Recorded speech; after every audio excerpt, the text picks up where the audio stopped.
You have to see this video. So apparently, at the king's coronation ceremony a few days ago, the Grim Reaper was captured on camera. Watch this. The cameras to be focusing on.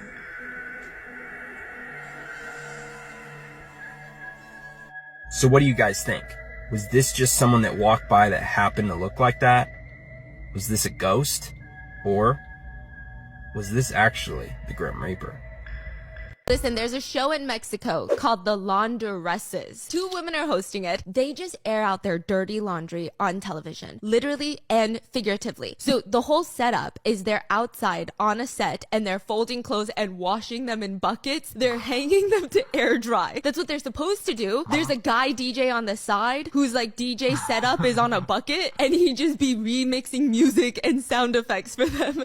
It starts with them trying to wash laundry and then somewhere along the lines, they just fucking forget to wash laundry, okay? They get distracted by the banter. They're talking about pop culture. They're talking about news. They start doing all these random things that they can think of just so they don't have to do the fucking laundry. I mean, obviously, the point of the show is not laundry. It's supposed to be entertainment. So the 2 hosts, they're always dressed in these mismatched baggy outfits, dirty sneakers, an apron, and their signature is to just look as crazy as possible. The concept, fire. The concept is so good, right? It's something that I would watch, but it is arguably one of the best shows on television at the time in Mexico for like 8 years straight. And they're only getting funnier and funnier the longer that they work together. They're getting better and better, funnier. They're doing a live tour all around the world, through Mexico, through the United States. It is one of the last live shows for their US tour. 8 years in, when Luna, one half of the comedic duo, gets up on the stage, she's no longer smiling. She's no longer laughing. She looks deadpan. She looks serious. Nobody knows what's about to happen because this isn't part of the show. Like,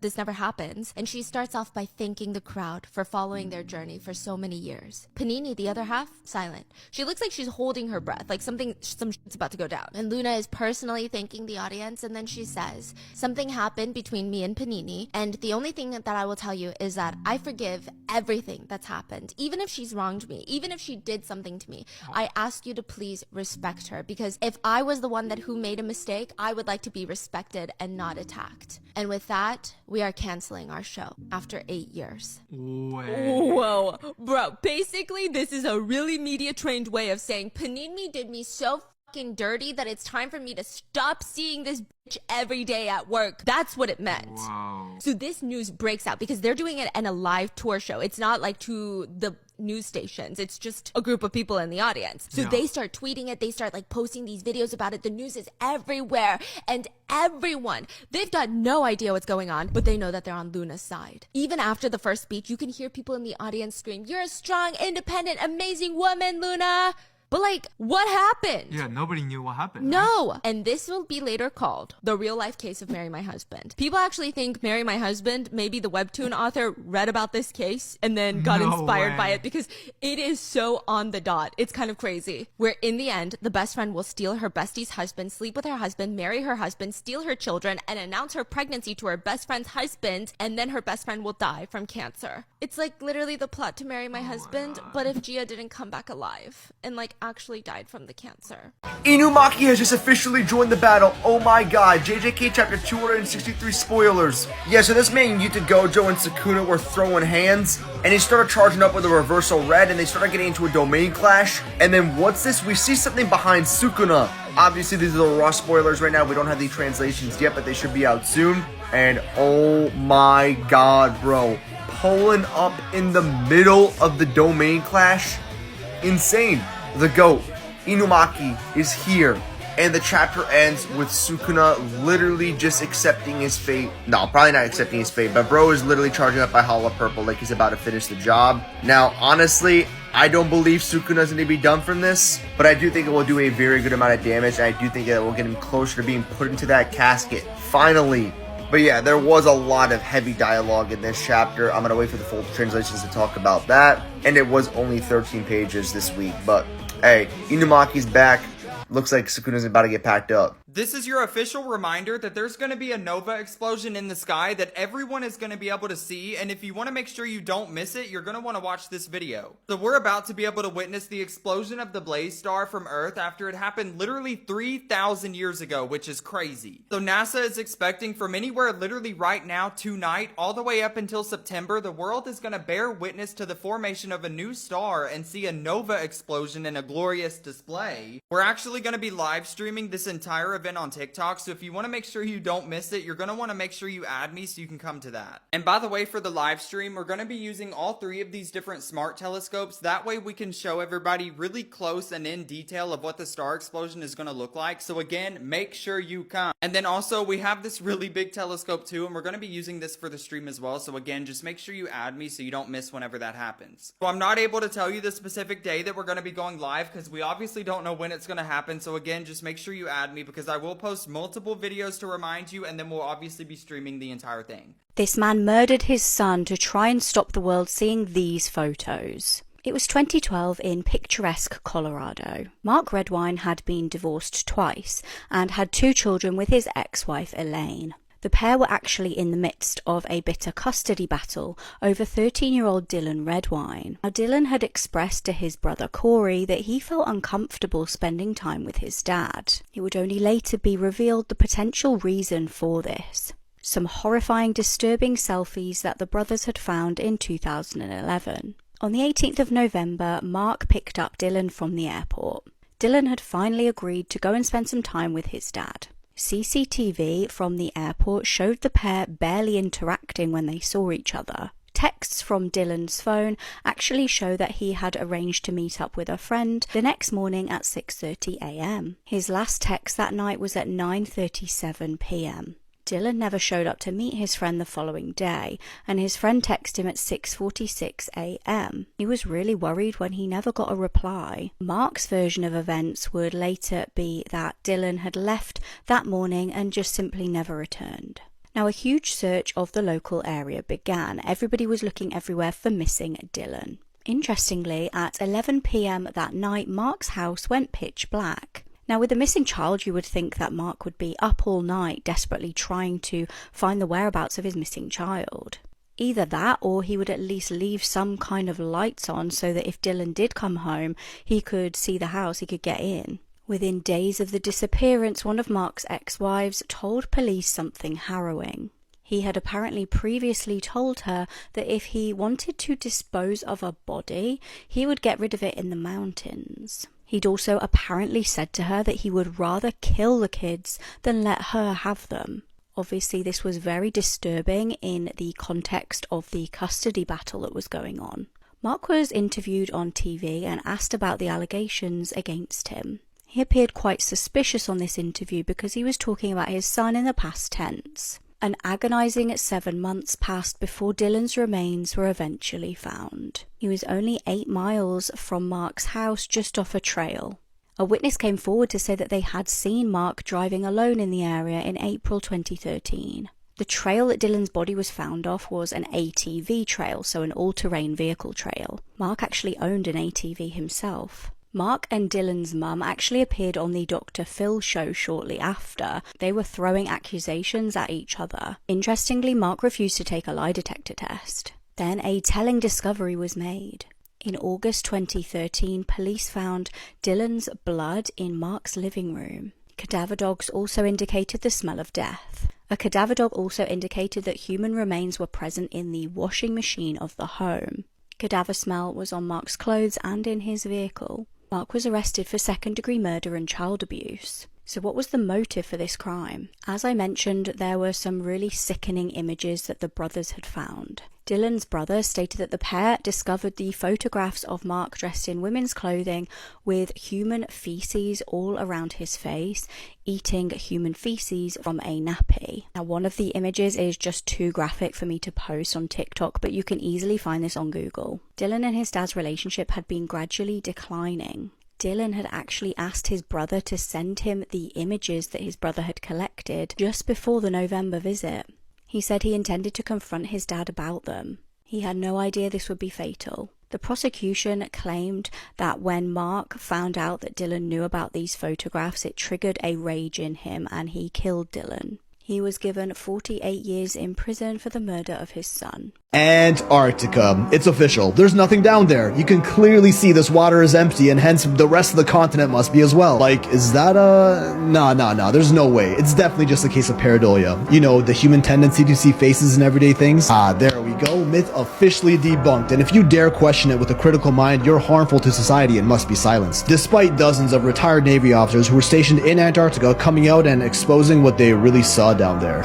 These Google debunkers are evolving. They can't even spell their own names right. I think they might be dyslexic, which is no surprise. Critical thinking to them is blindly accepting what the experts, or better yet, an online debunking video says as the ultimate 100% truth, no questions asked. And questioning observations with an open mind from an outsider's perspective is clearly too much for them to process. Fun theories about controversial topics aren't the problem here. Pretending like we know the answers to everything with 100% certainty is far more dangerous than what any online theory might suggest. But you feel free to debunk this video, little bro. We sure as hell know obsessing over me is the only way you're staying relevant. Because of course, who could forget about this pyramid-shaped mound under the snow, cut with incredible precision and perfectly aligned with northeast-southwest. But oh, it's just a mountain for sure. There's a lot more like this, so I guess it's just a common natural rock formation down there. Even aerial shots irrefutably prove they're just normal mountain ranges. How dare we even suggest that there might be something more going on in Antarctica? Here we have a satellite photo of some sort of disc that appears to have crashed and 4 other large objects surrounding it. Some claim it's a UFO crash site surrounded by some sort of surveillance units, but it's clearly just a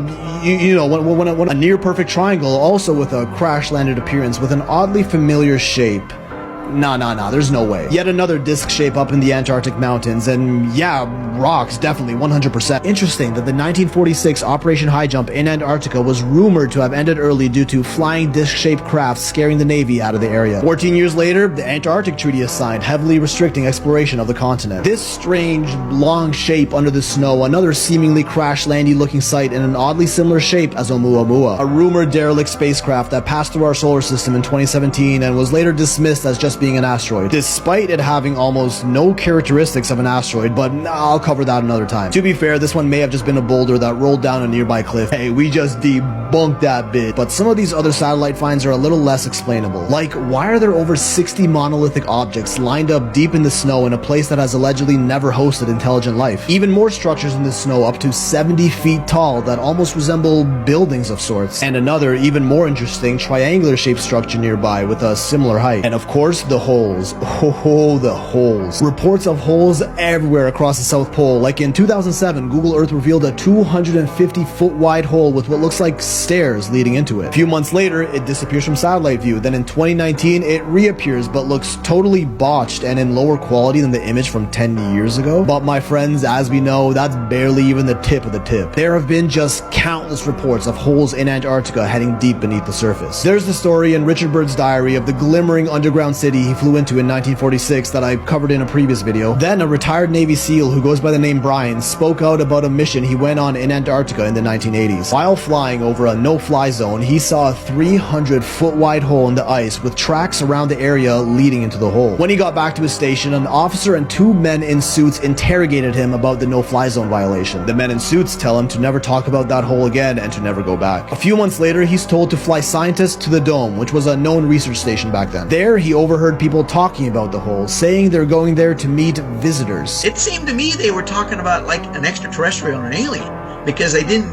refer to them as a person, it was a visitor. The rumors claimed these holes were entrances to underground bases where humans and these visitors cooperated on highly classified projects. Then more testimonies started rolling in. In 1985, another medevac flight over the no-fly zone saw a giant hole as wide as a football field. Men in black suits later came to tell them they never saw it. 1990s, Navy flight crews reported silver discs zipping over the Antarctic mountains at impossible speeds all the time, told to never speak of it. In 2002, a film crew called Atlantis TV flies down to the South Pole to shoot a documentary mystery about these holes. They allegedly film actual footage of a massive ancient city buried beneath the ice of Antarctica. Sound familiar? Then they went missing, of course. Navy rescuers found their camping equipment and even recovered their tapes. They played them to a few scientists, and according to rumors, showed spectacular ruins of a lost civilization and were told to never speak of it, including an ancient pyramid temple complex 2 miles beneath the ice with caverns bigger than Bermuda. The US military confiscated the tapes, Atlantis TV sued them, lost, and then went out of business. Then this happens. A Navy commander codenamed Spartan 1, who was stationed in Antarctica, exposes all of his classified reports in an interview. In 2003, while flying on an extraction mission, his Navy SEAL team notices the top of a structure in the shape of a tall black octagon in the snow below. They land, walk up to it, and come up to a door over 20 feet high with strange markings of what looks like a star map and other strange glyphs. The star map looks like a pulsar map, a mapping technique used by NASA that shows the location of a sun relative to known pulsars. The Navy team enters the building and it's huge, a room about 10 acres across, which is like 7 football fields. The walls were all illuminated with a soft green glow but no visible light source. And also on the walls were more carvings, similar to Egyptian or Mayan hieroglyphs, but also way different. There was a ramp inside that led deep beneath the ground where the rooms got even bigger. According to scientists that explored these sites, these lower levels were occupied by humanoids. Humanoid beings, far superior in strength and knowledge, and are the ones who actually created humans. Anunnaki, anyone? At least that's what Spartan 2, another US Marine whistleblower, claims, adding, and I quote, "Antarctica contains wonders beyond what most can comprehend. It has ties to space and technology beyond belief." There are even reports like this one that giant alien bodies have been spotted beside entrances to caverns. This whole story is part of Spartan 1 and 2's confession tapes, which, yes, sure, they might be making it up, but they sure ain't the only ones. Contractors like Eric Heckler have also exposed insane technology they're experimenting with down there, and that's another topic that'll blow your load. But you can actually fly to Antarctica if you wanted to, so why doesn't anyone just do that and examine these sites firsthand? Well, the area designated for tourist travel down there is limited, like extremely limited. Going there and declaring Antarctica a barren wasteland with nothing to see would be like going to Las Vegas and claiming all of America is just a giant desert. And remember, just a theory, but I'm sure Google will tell you all about how all of this is 100% confirmed fake and we should mindlessly shame anyone who dares question it. When you look at the moon images, it's undeniable a dome structure on the moon. Now, that came from the Apollo 11 video, so it wasn't an old photoshopped image or anything anybody could touch up. It came directly from the archives from a downloaded video stream of the limb coming back to the command module. When you look at the moon, those craters are never in any particular angle. In other words, if I'm free floating through space and I've got things coming at me, it would hit an angle and then make a track until it comes to a point where it stops, and then it would create a crater. All these things are straight down, perfectly straight down. And guess what we found out? Underneath the surface of the moon, there appears to be some gigantic metallic or beam-like structures 30 meters beneath the surface. In the black box audio from Apollo 11, one of the astronauts, I believe it was Neil, said, "Look at those convex domes down there." Then he says, "I bet the people down there never get out." And that's on the redacted, printed statement. They Did you hear about the Sephora horror story? Sephora? Yo, The makeup? So, yeah, apparently there was a Sephora like lotion, and this girl bought it. She put it on her face, Okay. and she woke up covered in wolf spiders. What? All over her face, all over her body where she put the lotion. So they looked into it, and they found out that some ingredients that they put into the lotion, because they're put together, the combination creates the same chemical that's in spider pheromones. Whoa. Yo, they did a test. They like took the lotion and put it somewhere, Yeah. and kept an eye on it over hours and throughout the day. Like more and more spiders would like be attracted to it. I think it gives off the signal to male spiders of a female spider ready to mate. So they were just like effing her face? Yeah, they're just like ass spiders, bro. But is it recent though? How recent is this? I don't know. I think it's like a month ago, Okay. or less than maybe. Yeah, because maybe there's still people out there with the product. I don't know. I haven't looked too much into it. Okay, yeah. But I know there's like bear TikToks on it. There's also been stories Have reports of several species that are here and have bases here. There's one species that looks something like a praying mantis. And then the short grays are the ones that you see in the cartoons. The tall grays look much different. They look more like humans. The Nordic blondes, for example, are so similar to humans that they can walk down the street and not be detected.